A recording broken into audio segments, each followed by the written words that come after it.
ఇంట్లోనే మనం జాయింట్స్ చేసుకోవచ్చు. జాయింట్స్ మ్యాగ్నెట్ చేసి అలా పెట్టుకొని ఒకసారి కలుపుకోవాలి బాగాను.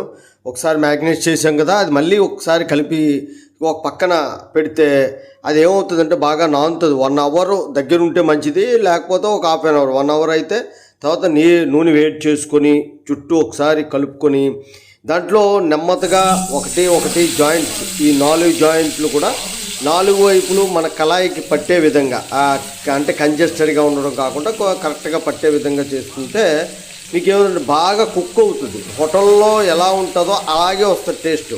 మీరు దీన్ని ఈ గ్రేవీని పక్కన పెట్టుకోండి. ఏం చేయాలో చెప్తాను. మూత పెట్టుకోండి. కొంచెం మూత పెట్టిన తర్వాత మధ్యలో తీసి మళ్ళీ ఏం చేస్తారంటే ఒకసారి కలపండి, ఒకసారి తిరగేయాలి. ఒక్కొక్కటి కూడా జాగ్రత్తగా తిరగేస్తే మీకు ఏమవుతుందంటే మొత్తం దాని తాలూకా జాయింట్ అంతా కూడా బాగా ఉడుకుతుంది అనమాట. ఉడకడం టేస్ట్గా ఉంటుంది. మీకు ఎప్పుడైతే మ్యాగ్నెట్ చేసామో ఆ ఉప్పు, కారం, మసాలా అన్నీ కూడా పడతాయి.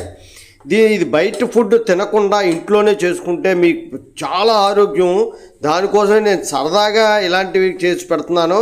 ఇది నా ఛానల్ కాకపోయినప్పుడు ఈ మిగిలిపోయిన గ్రేవీ కూడా దాని మీద వేసి జాగ్రత్తగా మొత్తం దీని అంతటికి పట్టిస్తే ఇంకా టేస్ట్ పెరుగుతుంది. మీకు లాస్ట్ని చూపిస్తాను చూడండి. ఇది ఏంటంటే దేనికైతే అలా పట్టించామో అవి మళ్ళీ తిరగేసినప్పుడు ఏమవుతుంది, దాని కిందకి వెళ్తాయి.